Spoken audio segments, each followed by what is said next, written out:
Городской совет депутатов муниципального образования городской округ города Сунжа благодарность за достигнутые успехи в учебе и высокие личные достижения награждается Буружева Хади Абуязитовна. Хади Буружева – студентка, отличница и просто красавица. За 3 года учебы в СУЗе в зачетке ни одной четверки. Она мечтает стать учителем. Делится, что больше всего любит проходить практику в школе. Главное, рассказывает она, найти подход к детям. Нам очень нравится, как преподают в нашем колледже, и очень приятно, что сегодня нас решили наградить. Это стимулирует студентов учиться лучше, а наш директор делает все для нас, и нам это очень приятно. Сунжа – город молодых. И это не просто красивые слова, а реальная статистика. По данным переписи, средний возраст населения здесь едва превышает 22 года. Молодежь заняла половину от общего числа жителей города. Доказательство этому – полный зал студентов. Городской совет депутатов отметил эскизный проект «Кадр», занявший 1-е место в городском конкурсе. Его автором стала студентка 4-го курса Милана Бокова. Наш директор Мака Берснаковна дала объявление и сказала, что это хорошая возможность показать свои навыки.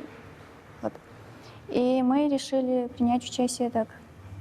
Ты ожидала, что ты займешь 1-е место? Нет, не ожидала, но мы старались очень сильно. Чествовать самых успешных студентов от городского совета приехал также один из самых молодых депутатов. Адам Калиматов сам в недавнем прошлом был активным и успешным студентом, который запомнился жителям региона благодаря своим экологическим проектам. Депутат пообщался с ребятами и посоветовал не упускать самые важные годы жизни, набираться знаний и ставить амбициозные цели. Если вы обладаете знаниями, то вы можете противостоять и сопернику, который может быть в разы сильнее вас, и другие жизненные проблемы у вас могут быть решаться намного эффективнее.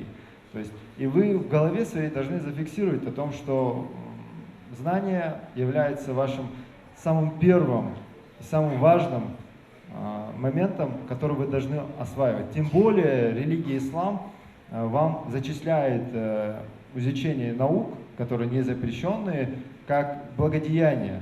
Директор колледжа архитектуры и дизайна Мака Гадиева подчеркнула, что такие успешные молодые люди, как Адам, должны стать примером для студентов. Также руководитель колледжа передал депутату картины талантливых студентов. Здесь запечатлены наши башни, которыми мы гордимся.